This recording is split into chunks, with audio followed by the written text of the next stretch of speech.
Estamos estudiando la carta a los Hebreos y estamos ya en el capítulo 9,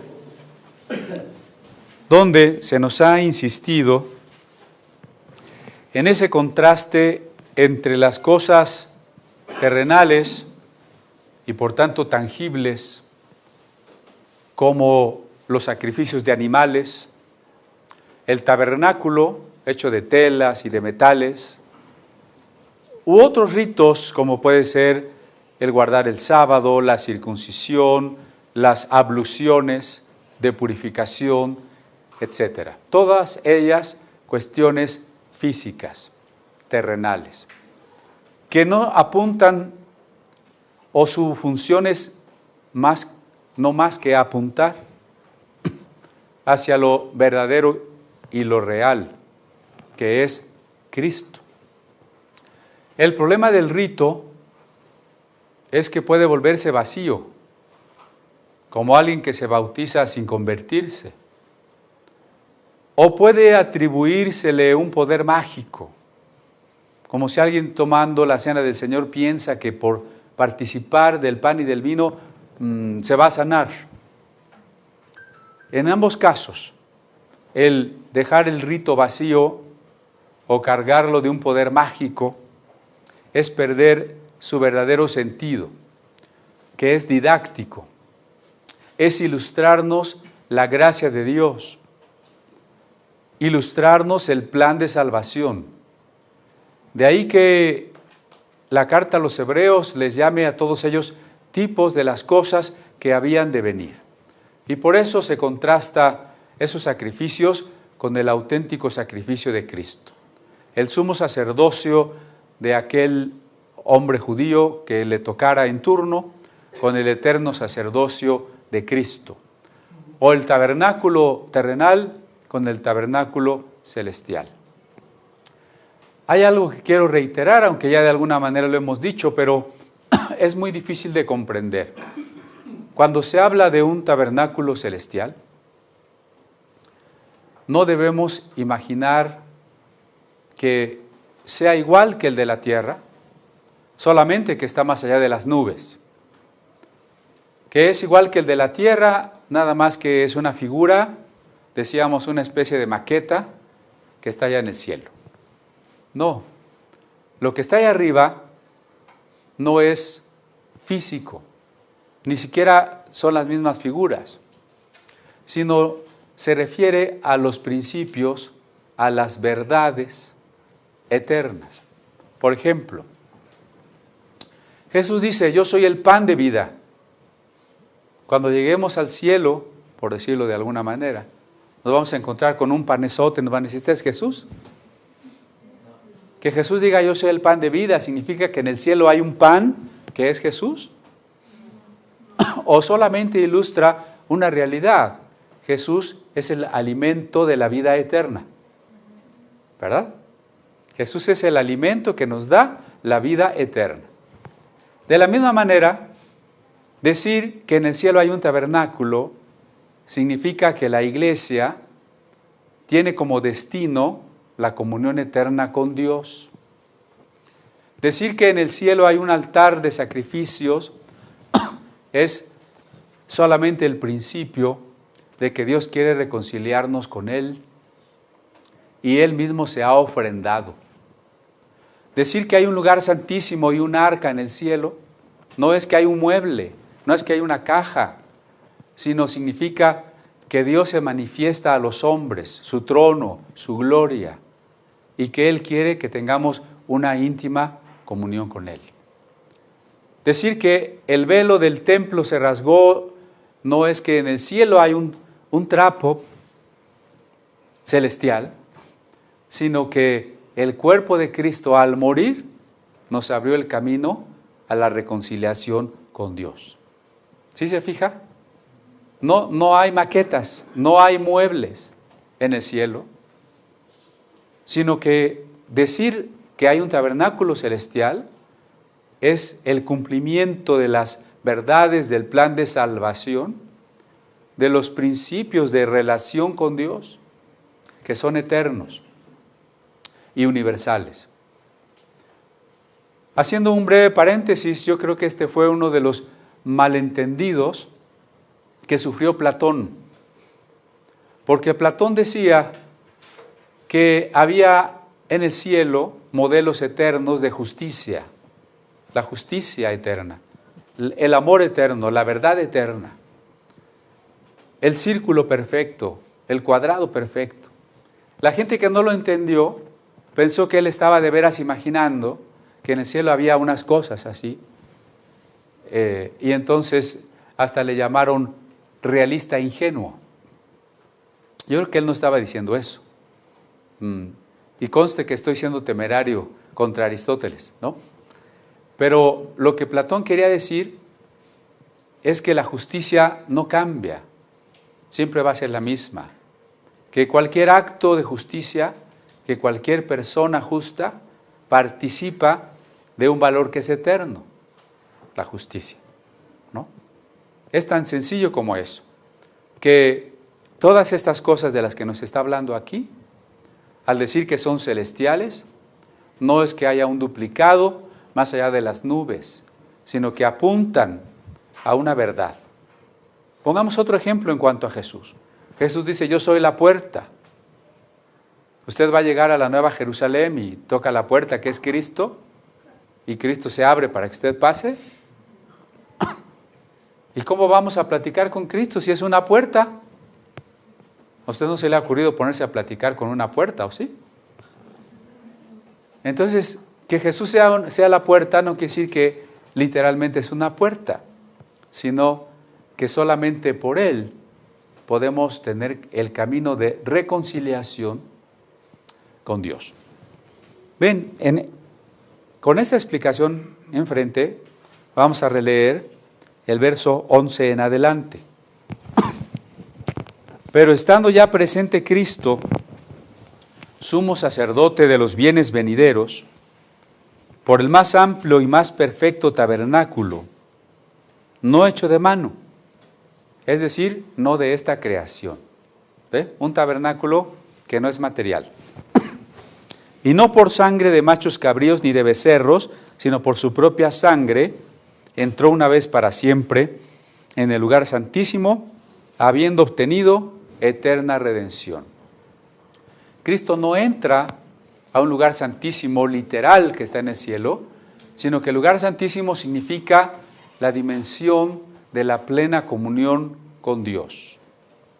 Dios quiere que nosotros, como sacerdotes hoy, vivamos en el lugar santísimo, adoremos en el lugar santísimo, es decir, en plena comunión con Dios. Y todo esto por la sangre de Cristo. Hay que explicarle a los judíos, conforme a la religión que ellos tienen, que así como por sus sacrificios se ofrecían las vidas de los animales, y por esa vida de los animales ellos no tenían que pagar sus pecados, de la misma manera Cristo ofreció su sangre, es decir, su vida. No debemos separar la sangre de Cristo de Cristo. Porque imagínense que usted le dice, un hombre le dice a una muchacha, adoro tus ojos. Por tanto, hay que sacártelos y ponerlos en una vitrina. Tú ya te puedes ir. ¿Verdad que no? No hablamos del valor de una cualidad de la persona de manera independiente a la persona. Hablar de tus ojos es hablar de toda la persona, ¿no? Entonces, ese es el error que se comete cuando se adora el Sagrado Corazón de Jesús, o los clavos en las heridas de Cristo, o la sangre de Cristo, como si lo pudiéramos tomar aparte de lo que es Cristo. La sangre de Cristo no es un líquido así como rojo, nada más que invisible, que viene y a veces, como se le enseña a los niños, de manera simbólica, pero equivocada si se toma literal, ¿no? ¿A qué me refiero? Mi corazón está negro. Aquí hay unos pecados, unas costras. Entonces la sangre de Cristo va a venir como un jabón y me va a limpiar y me va a quedar el corazón blanco. Eso no es así. ¿Qué quiere decir entonces que la sangre de Cristo nos lava? partiendo solamente de la idea de que un cordero muere para pagar mis pecados, la muerte de Cristo se ha interpretado de varias maneras. Incluso en el propio San Agustín nunca quedó clara cuál de las tres maneras era la correcta, pero una manera es, la muerte de Cristo fue una ofrenda al Padre. Otra manera es, la muerte de Cristo fue para satisfacer la ira divina que por su justicia nos iba a destruir y por tanto había que pagarle a Dios. Y la tercera, el diablo nos había arrebatado las bendiciones, nos había arrebatado la herencia y ahora es necesario que Cristo le pague al diablo sus derechos legales y nos rescate. Creo que esa es la peor de todas, porque ahora resultaría que Cristo vino en función del diablo, ¿no? O sea, Dios mismo le debe un tributo al diablo y le dice, diablo, pues ni modo, te tengo que pagar. No es así. En realidad, que la sangre de Cristo limpie nuestros pecados, hay que entenderla de la manera en que el sacrificio de Cristo es la muestra del amor supremo, del amor de Dios. Aquí nos ayuda perfectamente el Evangelio de Juan, superando todas estas cosas. Dice, tanto amó Dios al mundo que dio a su Hijo. Entonces, si yo digo, Dios estaba tan enojado que tuvo que mandar a Cristo para que Cristo satisfaciera la ira divina, ahí hay una contradicción. ¿Cómo un padre enojado va a mandar a su hijo? Si yo estoy enojado con alguien como para destruirlo, no voy a darle un hijo. No sé si me explico. Desde el momento en que Dios decide dar al hijo, ¿no nos está perdonando ya? O sea, ¿Cristo vino para conseguirnos el perdón divino? ¿O Dios, que nos había dado el perdón, envió a su hijo? Lo segundo tiene que ser. De tal manera que Cristo viene para mostrarnos que el amor es la entrega de la vida. Y como Dios nos ama, entrega su propia vida. Y no en la persona del Padre, sino en la forma más difícil, en la persona del Hijo amado. Por tanto, el amor de Dios es supremo. Hace rato escuchábamos una frase de Bonhoeffer: ningún hermano vale más ni menos que la vida de Cristo. ¿Por qué? Porque Cristo dio su vida por nosotros. Entonces la cruz no es un rescate que se le paga al diablo.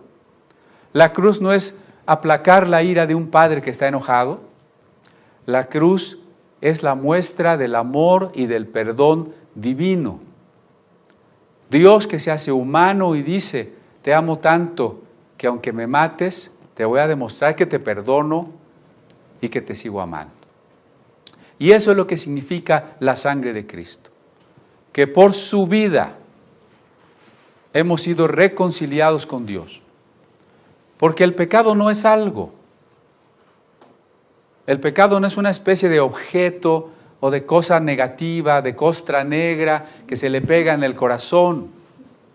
El pecado no es algo, acuérdese que ya lo hemos explicado con el ejemplo de la luz. Hay una compañía de luz y fuerza que genera la luz o la electricidad y que le manda su recibo de pago, ¿no es cierto? Pero no hay una compañía de oscuridad y fuerza, dijimos, y no le llega un recibo de oscuridad. Y usted está todo preocupado porque ya debe 3 meses de la oscuridad. ¿Y ahora cómo va a dormir? ¿No? La oscuridad no es algo. No es algo que tengo que lavar, no es algo que tengo que combatir, no es algo que tengo que sacar de mi casa. Es una ausencia. Entonces el pecado es una ausencia. No es cosa, porque si no, tendría que haber sido creado por Dios. Dios no creó el pecado. El pecado es una ausencia de amor. La sangre de Cristo me limpia de pecado. ¿Qué quiere decir? Que en mi conciencia me permite entender el perdón divino. El pecado ya no me puede condenar porque entiendo, he creído, he aceptado el amor divino.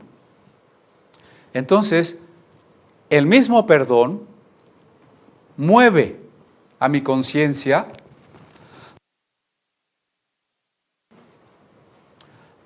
para no seguir pecando. Eso es lo que hace la sangre de Cristo, o sea, la vida derramada. No la sangre literal, porque la sangre de Cristo, que fue humana, cuando Jesús resucitó, su sangre fue glorificada junto con sus huesos y su carne.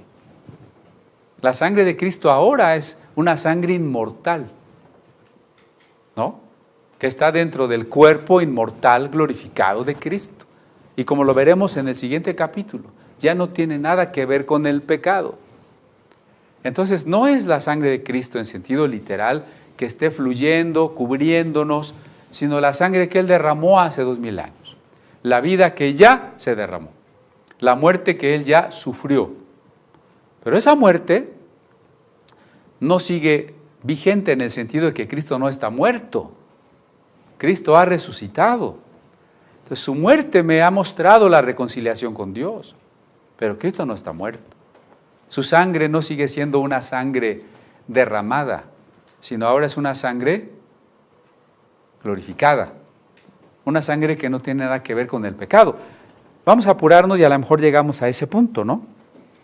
Dice entonces que el verso 13, si la sangre de los toros y de los machos cabríos y las cenizas de la becerra rociada a los inmundos santifican para la purificación de la carne, cuánto más la sangre de Cristo, el cual mediante el Espíritu eterno se ofreció a sí mismo sin mancha a Dios, limpiará vuestras conciencias de obras muertas para que sirváis al Dios vivo. La sangre de Cristo, es decir, su vida, el amor que nos ha mostrado que implica el perdón divino, limpia la conciencia, porque ahora ya, aunque pequé, me sé perdonado, ¿no es cierto? Aunque pequé, el saberme perdonado me hace desear no seguir pecando. Entonces mi conciencia ha sido limpiada. Así, verso 15, que por eso es mediador de un nuevo pacto, para que interviniendo muerte para la remisión de las transgresiones que había bajo el primer pacto, los llamados reciban la promesa de la herencia eterna. Porque donde hay testamento es necesario que intervenga muerte del testador. Porque el testamento con la muerte se confirma, pues no es válido entre tanto que el testador vive. De donde ni aun el primer pacto fue instituido sin sangre. Es importante saber que la palabra pacto y testamento son equivalentes. Por eso a veces se dice el primer pacto, el nuevo pacto, el Antiguo Testamento, el Nuevo Testamento. ¿Ve? Es intercambiable. Y aunque al principio se usó más la palabra pacto, en la Vulgata latina, San Jerónimo prefirió traducirla como testamentum. El apóstol aprovecha aquí la semejanza y dice, todo pacto tiene que ser confirmado con sangre. Pensamos, por ejemplo, en la antigüedad. Dios se aparece a Abraham y le dice, voy a hacer un pacto contigo. Y Abraham tiene que poner unos animales sobre el altar y esperar. Cae una noche, una oscuridad terrible, y entonces aparece un fuego que consume a los animales. Dios sellando su pacto con Abraham. Todo pacto tiene que ser sellado con sangre, en otras palabras, porque lo que simboliza eso es que el pacto tiene que ser tan seguro, tiene que ser una garantía tal que implique la vida misma, la existencia. En el antiguo pacto, entonces, las promesas divinas y la respuesta humana tienen que ser sellados con la sangre de los animales. Recuerde que el pacto es estipulado por Dios. El hombre solamente lo acepta. Por eso ya también en otra ocasión insistimos en que nosotros no podemos hacer pactos con Dios. Solamente Dios lo hace. Pero en el nuevo pacto Dios no ha querido sellar la alianza y la promesa con la sangre de una criatura cualquiera, sino con la sangre de su propio Hijo. De ahí que el autor de la carta a los Hebreos prefiera ahora el término testamento. Si alguien te deja su herencia, tú no lo vas a poder disfrutar hasta que esa persona se muera, ¿no? Esperemos que no deseemos la muerte de la tía millonaria. Pero eso es lo que implica la parábola del hijo pródigo, ¿no? El hijo no quiere esperar a que el papá se muera. De alguna manera anhela la muerte del papá, pero entonces toma una estrategia y dice, los bienes que me vas a dar cuando te mueras, dámelos ahora. Pero Dios dice, yo voy a hacer un pacto contigo, y ese pacto es tan seguro y cierto, es tan verdadero, tan fiel, que va a estar sellado con la propia vida del Hijo de Dios. En el versículo 18 y 19, porque habiendo anunciado Moisés todos los mandamientos de la ley a todo el pueblo, tomó la sangre de los becerros y de los machos cabríos, con agua, lana escarlata e hisopo, y roció el mismo libro y también a todo el pueblo. Note que este verso tiene relación con el 13, donde dice que la sangre y las cenizas de la becerra, rociadas a los inmundos, santifican para la purificación de... ¿Están leyendo o no están leyendo? De la carne, es decir, del cuerpo, del cuerpo. Muchas de las leyes mosaicas tienen que ver con cuestiones de higiene. Los fariseos perdieron esa noción y pensaron que comer, por ejemplo, con las manos sin lavar, contaminaba espiritualmente.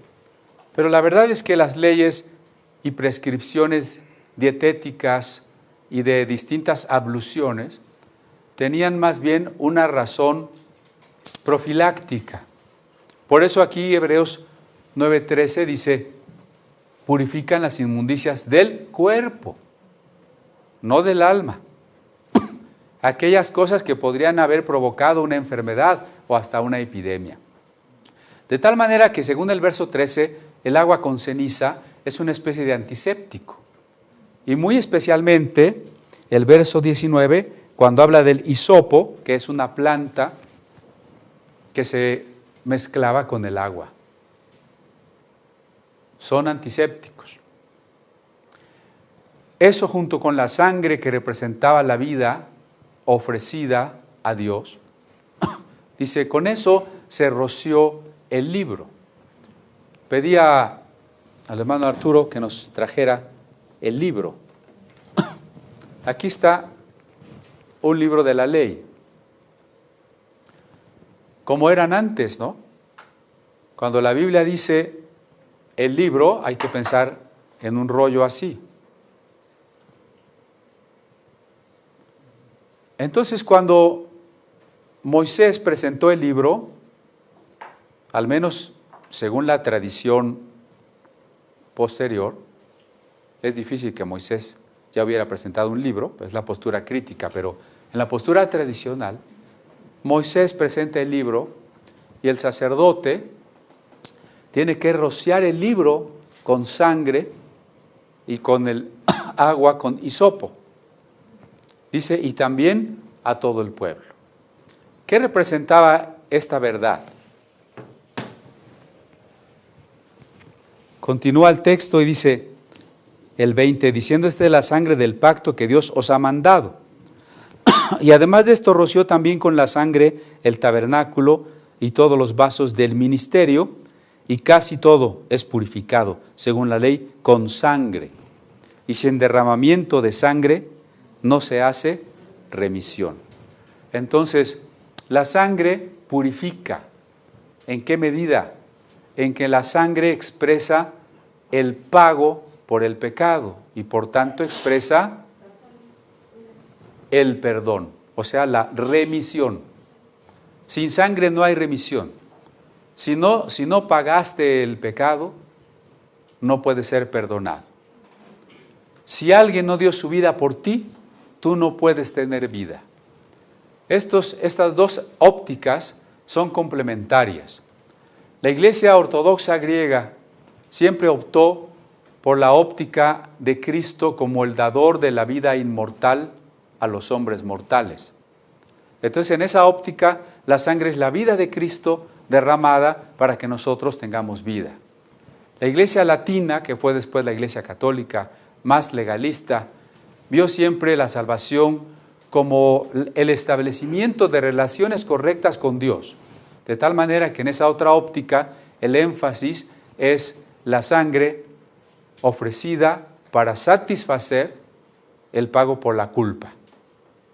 Ambas pueden complementarse, pero una cosa es clara: la vida purifica en la medida en que nos trae el perdón. Por eso cuando Cristo entrega su vida, ¿qué nos está mostrando? El perdón de Dios. Ahora, el perdón de Dios no sería supremo si no nos tuviera que perdonar de haberlo matado.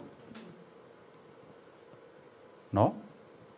Cualquier otra cosa es más o menos fácil de perdonar. Me robaste 100 pesos, bueno, finalmente te perdono. Pero me mataste. Ah, caray. Mataste a mi hijo. Eso sí ya no te lo perdono. Entonces, la sangre en ese caso de Cristo nos muestra el supremo amor divino. Pero también atendiendo a las nociones del culto judaico, está ofrecida por nuestro pecado en el sentido de que cuando Cristo se identifica con nosotros y se hace criatura y sufre por nosotros, es para que nosotros podamos participar de la vida eterna. Pensemos en Barrabás. ¿Quién tenía que ser crucificado? Barrabás. Y cuando le preguntaron al pueblo, ¿a quién quieren que les deje libre?, dice Pilato, y el pueblo dice: a Barrabás. Entonces Barrabás no fue crucificado. ¿Quién fue crucificado? ¿Era Cristo o Barrabás? Así hoy es usted o Cristo, yo o Cristo. Alguien tiene que morir como consecuencia de la separación. Pero si Cristo murió y nos reconcilia, entonces ¿quién murió? Cristo. Y yo ya no tengo que morir. Por eso, sin derramamiento de sangre no hay remisión de pecados. Esto es porque la gente a veces quiere obtener el perdón de pecados de otra manera. Espero no escandalizar a nadie, pero la Iglesia Católica se enfrenta a un cuestionamiento cuando llama a la Santa Cena o Eucaristía, cuando la llama un sacrificio incruento. ¿Sí? O sea, como en el momento en que se bendice el pan y el vino, se convierten en carne y sangre de Cristo, Cristo vuelve a ser ofrecido por mis pecados y solamente tomando yo la Eucaristía puedo mantenerme en la gracia y en la vida eterna. Por tanto, es un sacrificio. Pero uno dice, bueno, pero ¿cómo Cristo otra vez sacrificado exactamente igual que en la cruz? Parte de la doctrina dice sí, pero parte de la doctrina dice es un sacrificio incruento. Si es incruento quiere decir sin sangre. Pero si es sin sangre, entonces, ¿qué hacemos con este texto que dice sin derramamiento de sangre? No hay remisión de pecados. Hay gente que se quiere salvar solo pensando que Dios es bueno. En esos libros tipo Nueva Era de superación personal que usted encuentra, mejor no digo nombres de tiendas, que dicen, perdónate de todos los errores de tu vida, perdónate porque Dios te ha perdonado, Dios no está enojado con nadie, Dios no castiga, el pecado no existe, perdónate. ¿Cuál es la base por la que yo me tengo que perdonar? ¿No le parecería más bien un poco cínico e irresponsable? Imagínese que alguien me debe 100,000 pesos y dice, mejor me perdono. Ya no me paga nada porque ya se perdonó.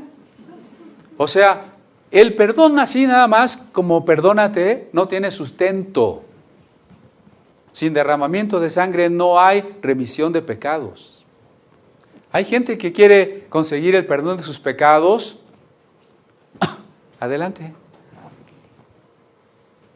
Quiere conseguir el perdón de sus pecados haciendo buenas obras. Por ejemplo, el judaísmo ortodoxo actual. Como no hay templo en Jerusalén, no hay sacrificios de animales. Un judío actual no puede ir a Jerusalén y llevar su borrego y sacrificarlo y decir, por esta sangre estoy perdonado. Como no puede hacer eso, se pregunta, ¿y cómo puedo ser perdonado? Pues cumple la ley y vas a ser perdonado. Pero haciendo buenas obras no podemos ser perdonados porque sin derramamiento de sangre no hay perdón de pecados. En otras palabras, si no se ofrece una vida, ¿por qué es cuestión de una vida? ¿No es así como medio sanguinario? Si usted es vegano, va a decir, ¿qué es eso de la sangre? Acuérdense que la sangre es la vida. ¿Qué es el amor? La entrega de la vida. ¿Qué es el pecado? La separación. Es un asunto de vida. O entregaste tu vida o te separaste de aquel que da la vida. ¿No el pecado es un asunto de vida y por tanto un asunto de muerte? Separarse de aquel que da la vida no tiene como consecuencia la muerte. Entonces, cuando la Biblia dice que sin derramamiento de sangre no hay remisión de pecados, lo que está diciendo es que el pecado es un asunto de vida y muerte, y la reconciliación es un asunto de reconocer la muerte y obtener la vida. Pero la vida no la voy a obtener comprándola, consiguiéndola, esforzándome. Aquí es donde la gracia de Dios juega el papel fundamental. La vida es la vida divina, que me ha sido otorgada. Paradójicamente me ha sido otorgada por el amor inmolado o autoinmolado. ¿Qué quiere decir inmolado? Sacrificado, degollado. ¿Qué es el amor autoinmolado? Cristo que viene dispuesto a morir en la cruz, ¿no? Lo explico porque si no van a decir, pues no le entendí nada a la predicación. El pecado es un asunto de vida y muerte. Por eso es que sin derramamiento de sangre no hay remisión de pecados. Seguimos adelante y dice el verso 23. Fue pues necesario que las figuras de las cosas celestiales fueran purificadas así, es decir, por la sangre de los becerros, por el agua con hisopo. Pero las cosas celestiales mismas con mejores sacrificios. Es decir, la realidad de lo que aquello representaba. ¿Cómo puede realmente funcionar? Dice el 24, porque no entró Cristo en el santuario hecho de mano, figura del verdadero, sino en el cielo mismo para presentarse ahora por nosotros ante Dios. Cristo no murió en el santuario terrenal, que hubiese sido lo esperado, lo natural. Imagínese que el judaísmo de aquel entonces hubiera reconocido en aquel carpintero al Mesías esperado. ¿Cómo lo hubiesen tratado los sacerdotes y los escribas? Lo hubiesen adorado, ¿no? Y si el Mesías les hubiera dicho, tengo que morir por ustedes, Señor, no quisiéramos, te vamos a tener que matar con toda la pena de nuestro corazón. Pero aquí en el altar de los sacrificios, ¿dónde hubiera muerto Cristo? En el altar de bronce del atrio del templo de Jerusalén. Y el sumo sacerdote hubiera entrado con la sangre de Cristo al lugar santísimo, físico. En vez de eso, Cristo murió identificándose con lo inmundo. Dice otro texto, fuera del campamento. Cuando los hebreos eran una comunidad en peregrinación, todo lo inmundo era enviado fuera del campamento. En tiempos de Jesús, los mismos leprosos, si por alguna razón un leproso tenía que acercarse a la ciudad, tenía que hacer sonar una campanilla para que todo el mundo se enterara que venía alguien potencialmente contagioso. Y había un valle de los leprosos, donde la gente les bajaba la comida con una cuerda en una canasta, ¿no? Entonces Jesús muere fuera del campamento en el Gólgota, y uno dice, qué bonito suena Gólgota. Sí, nada más que quiere decir lugar de la calavera, y era el basurero.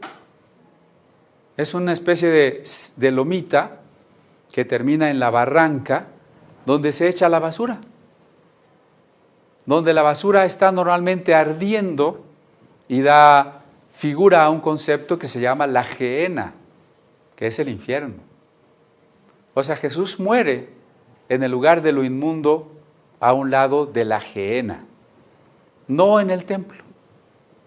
Por eso, Paul Tillich, en su último libro, en su último capítulo del libro El Nuevo Ser, dice, puesto que el templo rechazó a aquel que venía en el nombre del templo, Dios recusó los templos. Es decir, Dios ya no está ahora en los templos, ya no quiere ver nada con los templos. Ahora Dios está presente en todo lugar. La omnipresencia divina hace sagrado todo lugar. Cristo no murió en el templo, como Cristo no nació en el palacio. Cuando los magos llegaron al palacio de Herodes preguntando, ¿dónde está el rey de los judíos que ha nacido? ¿Dónde era lo lógico que naciera el rey de los judíos? En el palacio. ¿Dónde era lógico que muriera el Cordero de Dios? En el templo. Pero Jesús no murió en el templo. Y no entró con su propia sangre en el templo físico. ¿En dónde entró Cristo? En el lugar santísimo celestial, que no es una maqueta. No se imagine a Cristo llevando un recipiente con su propia sangre y parándose frente al Padre y dice, aquí está mi sangre. Lo que esto quiere decir es que Cristo ha cumplido con una obediencia suprema en el plan amoroso de Dios. Dios ha querido que en la persona del Hijo, Dios entregara su vida por los hombres, por las criaturas contingentes. Contingentes quiere decir que podríamos no haber existido.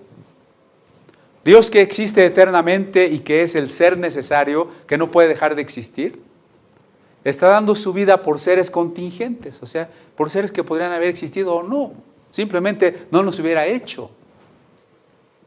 Y sin embargo decide morirse por ellos. Entonces Cristo se presenta ante el Padre y dice, he cumplido la obra de amor. Eso es lo que significa que entró con su propia sangre al lugar santísimo. Los hombres ahora tenemos claro que la comunión íntima con Dios está a nuestro alcance. ¿Por qué? Porque Cristo concretó para nosotros, reveló para nosotros el supremo amor divino. Me quedo con la duda de si estoy siendo claro.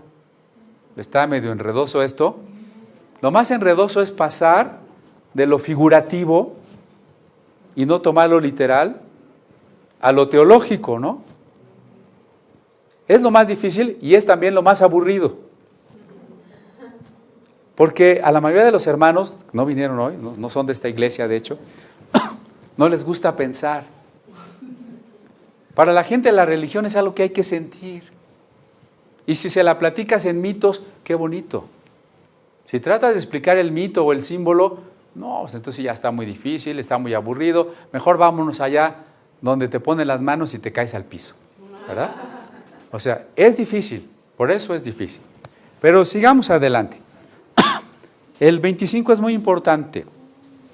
No para ofrecerse muchas veces, como entra el sumo sacerdote en el lugar santísimo cada año con sangre ajena. Veamos otra vez el contraste. Los sumos sacerdotes judíos, digo en plural, porque cuando se muere uno tiene que ser sustituido, ¿no? El sumo sacerdote entra el día del Yom Kippur. Pasa un año y al siguiente día del perdón, del año siguiente, tiene que entrar. Y al otro año otra vez, y así. Y además entra con sangre ajena, es decir, él no se cortó las venas y puso su sangre, ¿verdad? Sino la de un cordero. El contraste es que Cristo entró una vez al lugar santísimo, una vez, y con su propia sangre. Me decía Dani que subiéramos la maqueta, creo que sí hubiera sido bueno, pero vuélvalo a recordar. Dijimos que el tabernáculo representaba que tener el arca ahí, que es el trono de Dios, es porque Dios está entre los hombres. Y la paradoja es que el arca estaba encerrada y no podía ser vista ni tocada por nadie. Esa es la paradoja. Dios está aquí, pero no puede ser percibido por el hombre. ¿Qué significa que Cristo entra al lugar santísimo y que abre el lugar santísimo? Que Dios está aquí, pero que ahora puede ser percibido, conocido por los hombres, y que los hombres ahora podemos tener una relación íntima con Dios. Eso es lo que hace Cristo, ¿o no? Por eso dice, el que me ha visto al Padre. Yo soy el camino, la verdad y la vida. Eso es lo que hace Cristo, eso es lo que significa que Cristo entra al lugar santísimo. Pero esa reconciliación de Dios en favor de los hombres, aclaro eso, no es que Dios estaba enojado, no es ese Dios iracundo que solo Cristo lo pudo aplacar, es ese padre de la parábola que está esperando al hijo. ¿Cómo es Dios? Como el que sale al camino a esperar al hijo, ¿no? El problema de la reconciliación entonces no es Dios, no es el Padre. ¿Quién es el problema en la reconciliación? ¿Quién se separó de Dios? ¿Quién no cree en Dios? ¿Quién es el que está enojado con Dios? ¿O quién es el que está interesado en Dios, pero solamente como un genio de la lámpara maravillosa que venga a resolverme los problemas? Pues yo. O sea, Cristo me está mostrando el camino de la reconciliación. Ahora, no para ofrecerse muchas veces, dice el 26, porque de otra manera le hubiera sido necesario padecer muchas veces desde el principio del mundo. Pero ahora en la consumación de los siglos, se presentó una vez para siempre por el sacrificio de sí mismo para quitar de en medio el pecado. O sea, la muerte de Cristo no es repetible. Esto es muy importante para distinguir lo que es religión de lo que hace Dios. No hay que confundir. No estoy en contra de la religión, ni siquiera estoy diciendo que no tenemos religión. Sí la tenemos, pero lo que pertenece a la religión es lo repetible. El rito es repetible, ¿no? Les decía que una de las raíces de la palabra religión tiene que ver con lo que se repite. Cada domingo cantamos, ¿o no? Cada domingo murió Cristo. Cada año recordamos el nacimiento de Cristo. Cada año nace Cristo. ¿Verdad que va quedando claro? ¿Sí o no? Cada vez Dios nos habla, pero cada vez Dios da otra Biblia. O sea, hay actos que son únicos, tanto en la historia como en la existencia misma del universo. Decíamos, el centro de esa historia es la encarnación, la cruz y la resurrección, ¿no? Eso está más allá de la religión, porque no es algo que el hombre hace, no es un acto recurrente, no es algo que se repite, es un acto único hecho por Dios. Por tanto, tiene otro cariz, es revelación, no religión, revelación. Sucedió una sola vez en la historia del universo. Dice, si Cristo tuviera que morir muchas veces, hubiera tenido que morir también en el pasado. Desde que el primero Homo sapiens sapiens dejó de ser Homo faber y tuvo algún problema ético, Cristo habría tenido que venir a morir primera vez, hace 100,000 años. Y de ahí, cada rato, ¿no? Eso está implícito en el problema de decir, en la Santa Cena se repite el sacrificio de Cristo. Si yo digo eso, contradigo el texto que acabo de leer. Cristo no se ofreció muchas veces. La Santa Cena no es el ofrecimiento de la sangre de Cristo. Esa idea comenzó incluso en el siglo II de nuestra era. Parecía que ofrecerle a Dios este sacrificio era ayudar a que Dios nos fuera favorable. De ahí que hasta la fecha muchas de las llamadas misas se hacen en favor de alguien. Señor, esta misa la hacemos por fulanito de tal. O sea, estoy ofreciendo un sacrificio para que Dios sea favorable a tal persona. Pero el Nuevo Testamento nunca contempla la Cena del Señor como un sacrificio. Recuerde que la Cena del Señor no tiene su importancia puesta en los objetos pan y vino, sino en el acto de ser uno. ¿Qué hace a la Santa Cena especial? Que la celebramos juntos, ¿no? Si usted le dice a un amigo, vamos a tomar un cafecito, ¿qué va a ser lo importante? ¿El cafecito? El cafecito puede ser de un restaurante o de otro restaurante. Cappuccino light, deslactosado, expreso, lo que quiera. Eso no es lo importante. Lo importante es los amigos. Lo importante de la Santa Cena es la comunión que fortalecemos y representamos, no los elementos físicos. Cuando se empezó a poner el énfasis, el acento en los elementos físicos y se dijo la presencia de Cristo está en el pan y el vino y son como un sacrificio a Dios, se perdió la brújula. Y se perdía el sentido de estas palabras. Cristo solo puede ser ofrecido una sola vez. De otra manera, tendría que haber sido ofrecido incontables veces desde el principio del mundo. Por eso el 27 lo reitera. De la misma manera que está establecido para los hombres que mueran una sola vez y después de esto el juicio, en la Biblia no hay reencarnación. Me he encontrado con gente que quiere argumentar la reencarnación. No, es que mira, cuando dijeron, es Juan el Bautista que ha resucitado, los judíos creían en la reencarnación. Juan el Bautista había reencarnado. No es cierto. No es lo mismo resurrección que reencarnación. Resurrección implica el valor del mismo cuerpo. Reencarnación implica que mi cuerpo no vale nada y mi alma puede pasar de cuerpo en cuerpo. Esa es una primera diferencia, ¿no? Pero aquí queda muy claro.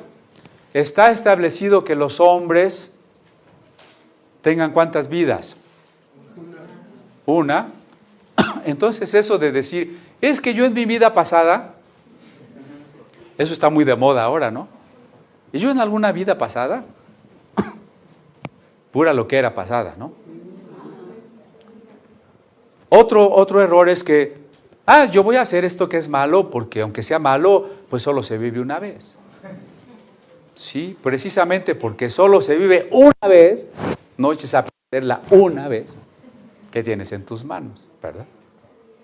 Está establecido a los hombres que mueran una sola vez.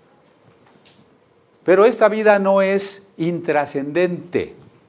No es, como diría Milán Kundera, la insoportable levedad del ser.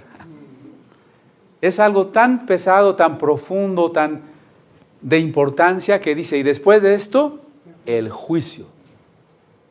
Todo lo que se hace en esta vida tiene ecos para la eternidad.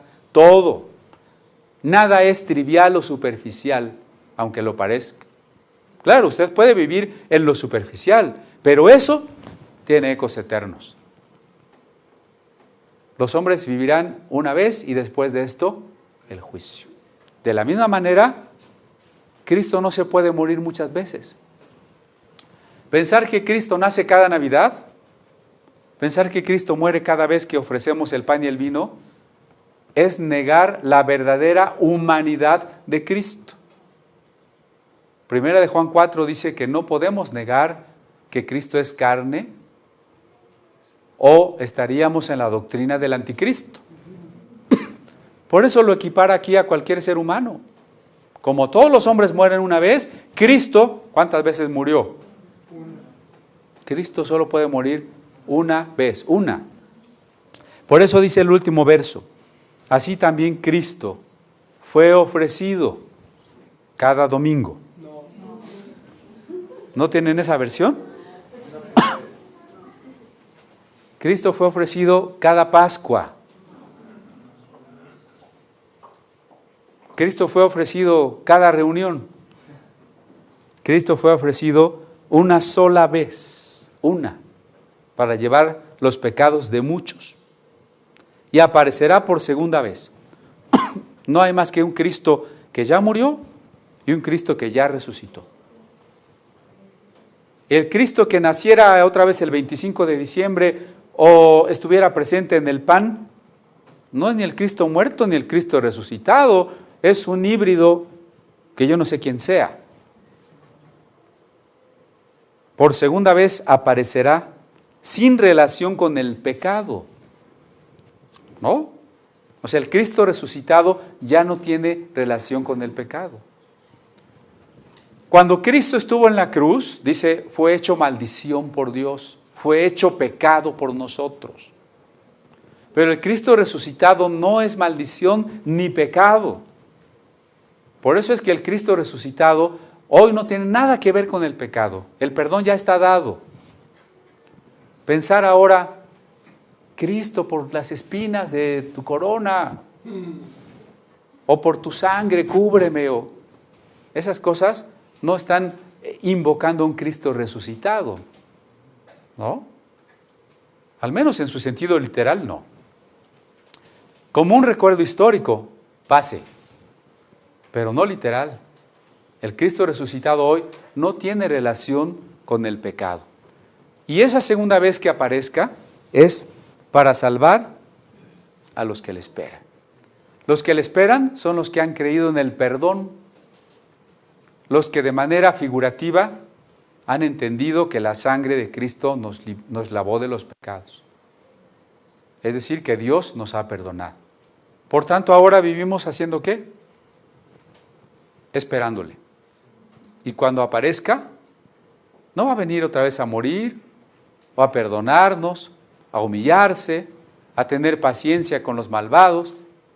Simplemente viene a establecer el reino. Bien, vamos a dejar aquí nuestra reflexión y vamos a prepararnos para ofrendar, ofrecer a Dios también nuestro diezmo. Gracias, doctor. Indíquele al doctor, por favor, si usted necesita un sobre. Igualmente los hermanos que han elaborado el boletín, Areli, Sarita, Elizabeth, todos los que están cooperando, David, Arturo ya lo tienen listo. Algunos hermanos a la distancia seguramente ya lo recibieron por correo. ¿Quieren repartirlo, por favor? Los que no les ha llegado por correo, necesitamos que nos envíen su correo. Necesitamos que nos envíen su correo. ¿A dónde lo van a enviar? Comuni Apostólica. Aquí está el boletín. La portada de la Biblia del oso. Y después el credo de los apóstoles. Los primeros boletines tuvimos los artículos de fe de Comunidad Apostólica. Ahora vamos a dar un recorrido histórico por los credos. Aquí tenemos el credo de los apóstoles. Luego un artículo del doctor Alfonso Ropero de España, que nos visitó hace año y medio, sobre la Biblia del oso. Fotografías de las actividades que han realizado los grupos de la iglesia, calendario de actividades, avisos. Entonces, pues, llévelo, guárdelo. Aquí están los calendarios de cumpleaños también. Puede dar regalos si quiere. Estamos ofrendando y estamos recibiendo nuestro boletín. Hermanos a la distancia, envíenos su correo a comuniapostolica@yahoo.com.mx. No tenemos los correos de muchos. Por favor, hágalo. Aunque a veces nos escribe al Face, qué bueno, pero también queremos su correo. Y estará usted recibiendo periódicamente algún artículo, algún video y sobre todo en nuestro boletín.